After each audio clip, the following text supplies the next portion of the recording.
Good morning, all of you. I am Dr. Dashat Vasant Kale, Department of Commerce, Vinayak Vidyan Mahavidyalaya, Nandgaon, Khandeshwar, District Amravati. Friends, we will learn unit number 3, labor. पाठीमागच्या व्हिडिओमध्ये आपण cost accounting unit number 2 याबद्दल माहिती घेतलेली होती. या व्हिडिओमध्ये आपण युनिट नंबर 3 म्हणजेच लेबर किंवा आपण त्याला मराठीमध्ये श्रम प्रव्यय असं त्या ठिकाणी म्हणतो. तर मित्रांनो, श्रम हा उत्पादन प्रक्रियेतील अत्यंत महत्त्वाचा त्या ठिकाणी घटक मानला जातो. कारण आधुनिक युगामध्ये प्रत्येक क्षेत्रामध्ये जवळपास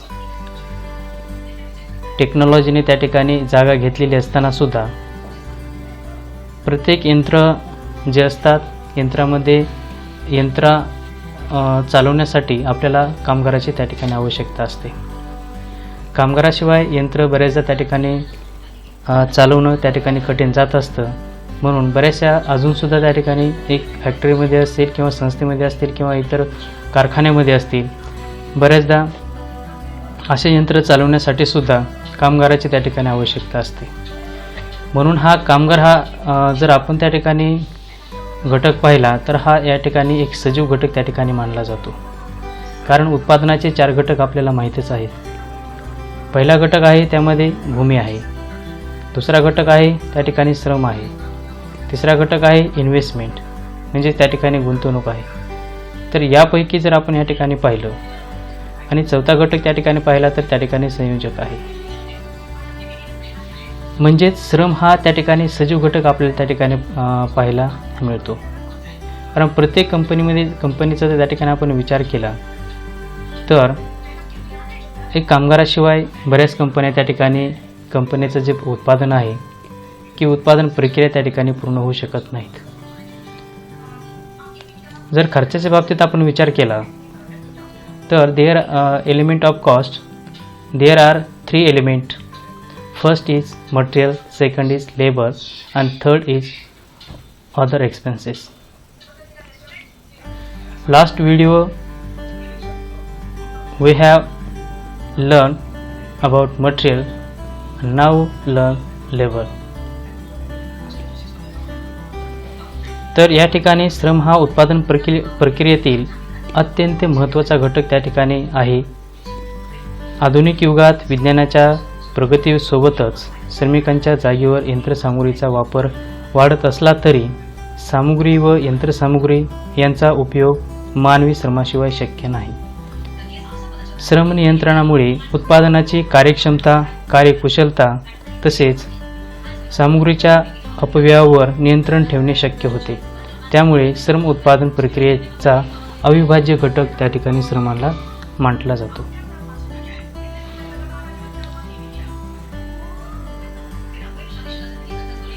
सर्वप्रथमतः आपण या ठिकाणी लेबर कॉस्ट आहे, लेबर कॉस्ट काय आहे या ठिकाणी समजून घेऊयात. Labour cost represent human contribution. Labour cost is sensitive in nature. The cost of labour is the sum of all wages paid to employ. कामगारावरील खर्च हा मानवी योगदानाचे प्रतिनिधित्व करते. कामगारावरील खर्च संवेदनशील मुद्दा आहे. मजुरीची किंमत ही कर्मचाऱ्यांना देण्यात येणाऱ्या सर्व वेतनाची किंवा देयकांची बेरीज असते. कामगाराचे जर त्या ठिकाणी आपण डेफिनेशन जर करायचं झालं, जो पैशाच्या मोबदल्यात श्रम त्या ठिकाणी श्रमदान करतो त्याला आपण त्या ठिकाणी कामगार असं म्हणतो. कारण कोणताही कामगार जर पाहिलं तर त्याला त्या ठिकाणी जे काही पैसे त्या ठिकाणी मिळत असतात किंवा इतर जे काही मोबदले असतात त्या मोबदल्यामध्ये तो त्या ठिकाणी श्रमदान करत असतो. त्यालाच आपण त्या ठिकाणी कामगार असं म्हणत असतो. प्रत्येक कंपनीमध्ये किंवा इतर कारखान्यामध्ये, फॅक्टरीमध्ये जर आपण या कामगाराचा विचार केला तर कामगाराला त्या ठिकाणी वेजेस, सॅलरी असं त्या ठिकाणी आपल्याला त्यांना देण्यात त्या ठिकाणी येत असतात. जर मजुरी आणि त्या ठिकाणी त्यांना वेतन फॅक्टरी कारखान्याकडून त्या ठिकाणी श्रमदानाच्या बदल्यात त्या ठिकाणी त्यांना देण्यात येतं. पण त्यावरील नेमकं खर्च त्या कंपनीला किंवा त्या कारखानदाराला त्या ठिकाणी परवडणारा आहे की नाही हे सुद्धा त्या ठिकाणी एक लेबर कॉस्टच्या माध्यमातून आपल्याला किंवा त्या कंपनीला त्या ठिकाणी लक्षात येत असतं. वास्तविकता आपण बरेचदा एक न्यूजपेपरमध्ये पाहत असाल किंवा इतर टेलिव्हिजनमध्ये पाहत असाल, बऱ्याचशा कंपनी कर्मचाऱ्यांना त्या ठिकाणी कामावून कमी केलं जातं. मग अशा वेळेस नेमकं कोणती त्या ठिकाणी परिस्थिती असते की जेणेकरून कंपनी कर्मचाऱ्याला कामावून त्या ठिकाणी कमी करतात. जर अशा वेळेस जर अशा कंपनीचा त्या ठिकाणी जर आपण अभ्यास केला तर कंपनी त्या ठिकाणी वारंवार जर त्या ठिकाणी तोट्यात जात असेल, कंपनीला कोणत्याच प्रकारचा त्या ठिकाणी फायदा होत नसेल, तर कंपनी सर्वप्रथमतः अगोदर प्रोडक्शन बंद करण्याचा निर्णय घेते. मग प्रोडक्शन जर त्या ठिकाणी बंद करण्याचा निर्णय किंवा कमी करण्याचा निर्णय घेतल्याच्या नंतर साहजिकच जो दुसरा मुद्दा त्या ठिकाणी उपस्थित होतो तो म्हणजे कामगाराचा. मग अशा वेळेस कंपनी कामगारांना त्या ठिकाणी कामावून कमी करण्याचा निर्णय घेते. कारण ही गोष्ट त्या ठिकाणी कामगारावरील जो खर्च आहे तो कंपनीला त्या ठिकाणी एक फायदेशीर त्या ठिकाणी नसतो किंवा परवडणारा नसतो. मग असं होत असेल तर साहजिकच कारखानदार किंवा येणाऱ्या जे काही कंपनी असतात त्या कर्मचाऱ्यांना त्या ठिकाणी कामावून कमी करत असतात.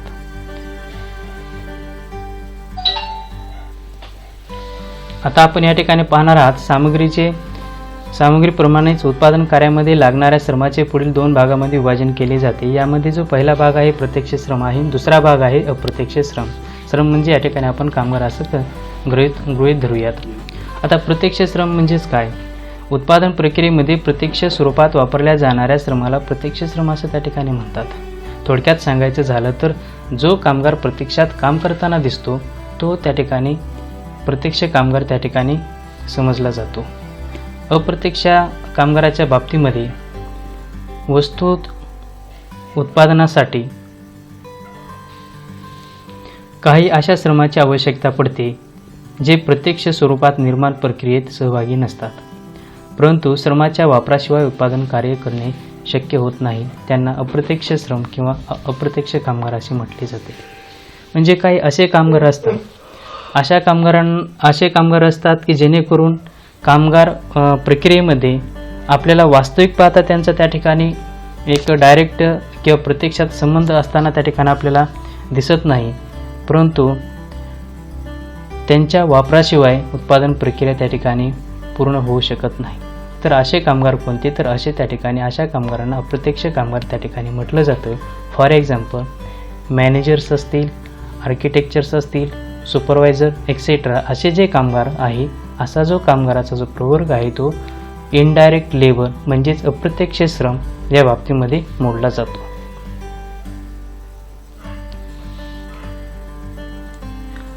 आता या ठिकाणी आपण method of time keeping of labour, श्रमिकांच्या येण्या जाण्याची वेळ व नोंद होण्याच्या पद्धती या ठिकाणी आपण पाहणार आहात. त्याचबरोबर पद्धतीसोबतच त्या जी काही मेथड आहे त्या पद्धतीचे फायदे आणि दोष काय त्या ठिकाणी आहेत ते देखील आपण या ठिकाणी आता पाहत आहात. पहिली मेथड आहे उपस्थितीपत्र किंवा रजिस्टर, वेळेची नोंद करणारे यंत्र.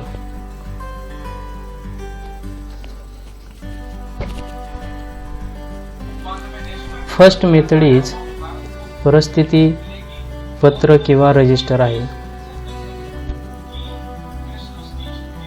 उपस्थिती पत्र किंवा रजिस्टर असं त्याला आपण म्हणतो. ही पद्धती कारखान्याच्या प्रवेशद्वारावर त्या ठिकाणी पत्रक ठेवण्यात आलेलं असतं आणि त्यामध्ये प्रत्येक कर्मचाऱ्याला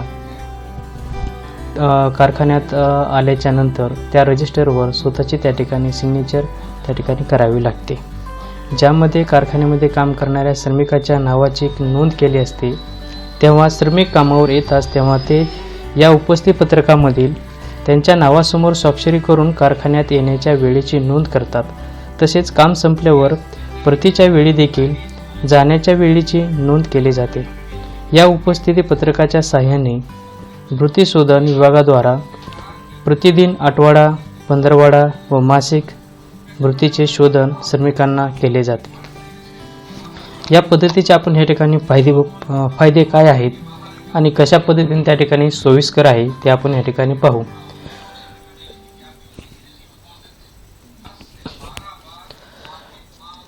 सर्वप्रथमतः यामध्ये श्रमिकांच्या उपस्थितीची नोंद करण्याची ही पद्धत अत्यंत एकदम सोपी आहे. कारण या पद्धतीमध्ये श्रमिकांचं त्या ठिकाणी नाव असतं आणि त्या नावाच्या समोर तारीख आणि तारीखच्या समोर त्या ठिकाणी त्यांची स्वाक्षरी असते. ही पद्धती अत्यंत मितव्यापी आहे. कारण या पद्धतीमध्ये देखभाल करण्यासाठी केवळ एका कर्मचाऱ्याची नियुक्ती करावी लागते. त्या ठिकाणी अनेक कर्मचाऱ्याची किंवा वेगवेगळ्या डिपार्टमेंट वाईज कर्मचाऱ्याची त्या ठिकाणी देखरेख करण्यासाठी गरज नसते.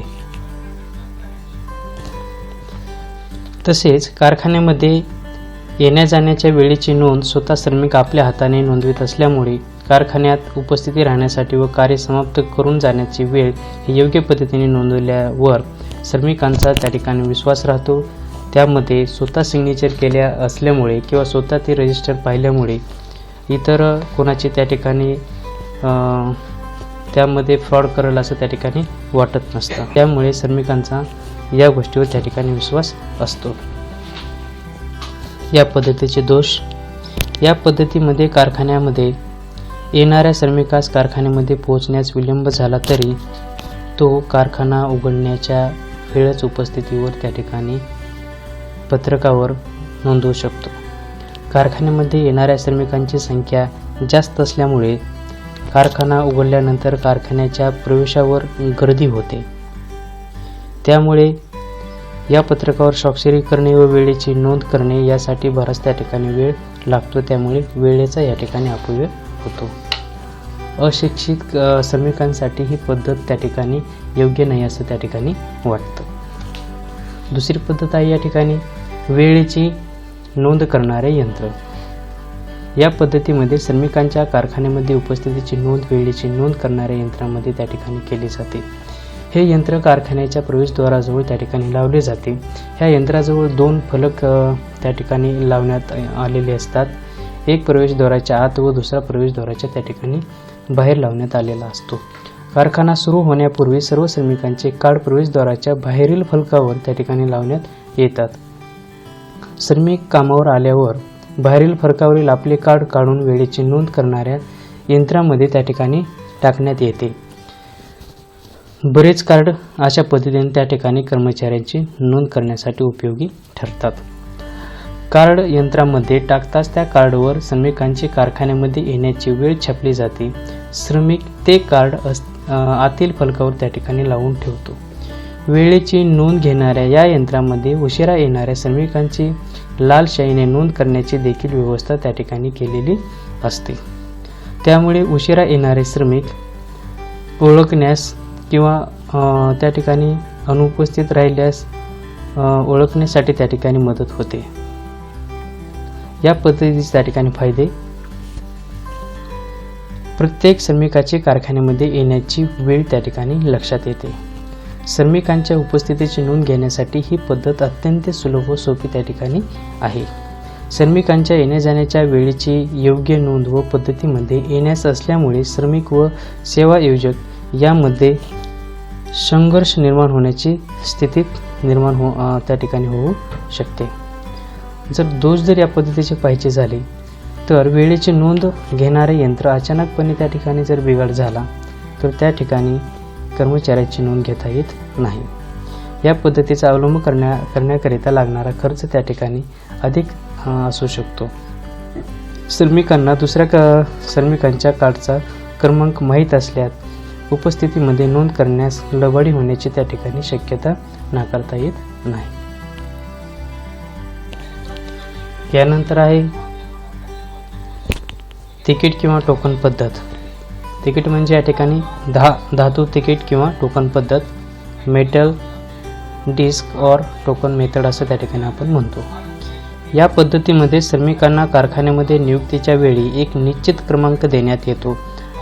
कारखान्याच्या प्रवेशद्वाराजवळ 2 फलक लावण्यात येतात. श्रमिक कारखान्यामध्ये पोहोचल्यानंतर त्याच्या क्रमांकाचे टोकन प्रथम फलकावर काढून दुसऱ्या फलकावर त्या ठिकाणी तो टांगत असतो आणि कारखान्यामध्ये कामास निघून जातो. काही कारखान्यामध्ये दुसरा फलक लावण्यास येत नाही, तर तेथे एक पेटी ठेवण्यात येते. श्रमिक प्रथम फलकावरील आपले टोकन काढून त्या पेटीमध्ये त्या ठिकाणी टाकत असतो. प्रवेशाच्या उलट्या विशिष्ट वेळेनंतर ती पेटी त्या ठिकाणी उचलण्यात येत असते. त्यामुळे उशिरा येणाऱ्या श्रमिकास आपले टोकन त्या ठिकाणी आपल्या वेळेच्या अगोदर त्या पेटीमध्ये त्या ठिकाणी टाकू शकत नाही. त्याच्या वेळेची त्या ठिकाणी वेगळी नोंद घेण्यात त्या ठिकाणी व्यवस्था त्या ठिकाणी केलेली असते. जे श्रमिक कारखान्यामध्ये उपस्थित नसतात त्यांचे टोकन प्रथम फलकावर टांगलेले असतात, ज्यामुळे गैरहजर असणाऱ्या श्रमिकांची संख्या त्वरित त्या ठिकाणी फलकावर टांगलेले जे काही टोकन असतात त्यावरून त्या ठिकाणी लक्षात येते. या पद्धतीचा वापर लहान आकाराच्या कारखान्यामध्ये जवळपास त्या ठिकाणी केला जातो. तर या पद्धतीचे आपण त्या ठिकाणी फायदे पाहूयात. ही पद्धत सरळ आणि सोपी आहे, कारण जो कर्मचारी त्या ठिकाणी टोकन पद्धत असल्यामुळे गैरहजर राहणाऱ्या जे कर्मचारी आहे ते साहजिकच त्या ठिकाणी लक्षात येतात. ज्या कारखान्यामध्ये अशिक्षित श्रमिकांची किंवा कामगारांची संख्या अधिक आहे तेथे या पद्धतीचा वापर करणे सोयीचे होते. ही पद्धत कमी खर्चाची त्या ठिकाणी मानली जाते. या ठिकाणी आता दोष पाहूयात. मोठ्या आकाराच्या कारखान्याकरिता ही पद्धत फारशी उपयुक्त त्या ठिकाणी ठरू शकत नाही. एखादा श्रमिक आपल्या मित्राच्या मदतीने आपले टोकन पेटीमध्ये त्या ठिकाणी टाकू शकतो. कामगारांनी आपल्या क्रमांकाचे टोकन पेटीमध्ये टाकल्यानंतर तो ताबडतोब कामाला सुरुवात करेलच याची खात्री नसते, त्यामुळे वेळेचा अपयोग होण्याची त्या ठिकाणी शक्यता असते. आणि शेवटचं या ठिकाणी टाइम किपिंगची मेथड आहे. बायोमेट्रिक पद्धतीने वेळेची नोंद करणारे जे घड्याळ आहे ते अलीकडे जे यंत्र त्या ठिकाणी आहे ते बायोमेट्रिक यंत्र असं त्या ठिकाणी आपण म्हणतो. जेव्हा कर्मचारी कारखान्यात येतात, कारखान्याच्या ज्या ठिकाणी प्रवेशद्वार असतं त्या प्रवेशद्वारावर बायोमेट्रिक मशीन त्या ठिकाणी इस्टॅब्लिश केलेली असते. त्या ठिकाणी जेव्हा कर्मचारी येतात ते कर्मचाऱ्याचा जे काही आपण त्याला असं म्हणतो की थंब मशीन, म्हणजे जेव्हा कर्मचारी कारखान्यात येतो तेव्हा कारखान्यात आल्या क्षणी त्याला त्या ठिकाणी थंब करणं अपेक्षित असतं, जेणेकरून तो कारखान्यात केव्हा ज्या वेळेस आलेला आहे त्यावेळेस त्या ठिकाणी ते रेकॉर्ड करून घेऊ शकतं. तर या पद्धतीच्या या ठिकाणी आपण फायदे पाहूयात. श्रमिकांच्या कारखान्यात येण्याची किंवा जाण्याची त्या ठिकाणी वेळ असते. ते नोंद करण्यासाठी वेगवेगळ्या नियंत्रण व्यवस्थेची त्या ठिकाणी गरज राहत नाही, कारण एकाच मशीनमध्ये त्या ठिकाणी कर्मचारी येते वेळेस थंब करेल आणि कर्मचारी जाते वेळेस त्या ठिकाणी थंब करणार आहे. म्हणून ॲक्च्युअल कर्मचारी कारखान्यात किती वेळ त्या ठिकाणी काम केलेलं आहे किंवा कारखान्यात आहे याची त्या ठिकाणी नोंद साहजिकच होते. ही पद्धत हाताळण्यास व समजण्यात अत्यंत सोपी आहे. पारंपरिक पद्धतीमधील जे काही पद्धती असतात आतापर्यंत आपण पाहिलेल्या किंवा याच्या अगोदर ज्या काही पद्धती वेगवेगळ्या ह्याच्यात त्या कंपनीने ठेवलेल्या असतील, अशा काही असतील पद्धतीमध्ये दूर करण्यास असलेली ही पद्धत त्या ठिकाणी अतिशय विश्वासू त्या ठिकाणी समजली जाते, कारण या मेथडवर बऱ्याचशा त्या ठिकाणी कारखानदारांचा त्या ठिकाणी विश्वास आहे. श्रमिकांच्या त्या ठिकाणी हाताच्या अंगठ्याचे ठसे या यंत्रामध्ये घेण्यात येते, त्यामुळे कोणत्याही प्रकारची फसवेगिरी होत नाही किंवा इतर कोणतेही मित्र त्या ठिकाणी बायोमेट्रिक करू शकत नाहीत. या पद्धतीच्या ठिकाणी आपण तोटे पाहूयात. हे यंत्र बंद पडल्यास श्रमिकांच्या उपस्थितीची नोंद त्या ठिकाणी घेण्यास फार मोठी त्या ठिकाणी अडचण होऊ शकते. ही पद्धत त्या ठिकाणी खर्चिक आहेत, कारण बायोमेट्रिकसाठी त्या ठिकाणी खर्च होऊ शकतो. तर अशा पद्धतीनं कामगारांच्या येण्या जाण्याच्या वेळ नोंद होण्याच्या पद्धती आपण या व्हिडिओमध्ये या ठिकाणी पाहिलेल्या आहेत व त्याचे फायदे आणि जे दोष आहेत ते देखील आपण या व्हिडिओमध्ये आपण त्याच्यावर प्रकाश टाकलेला आहे.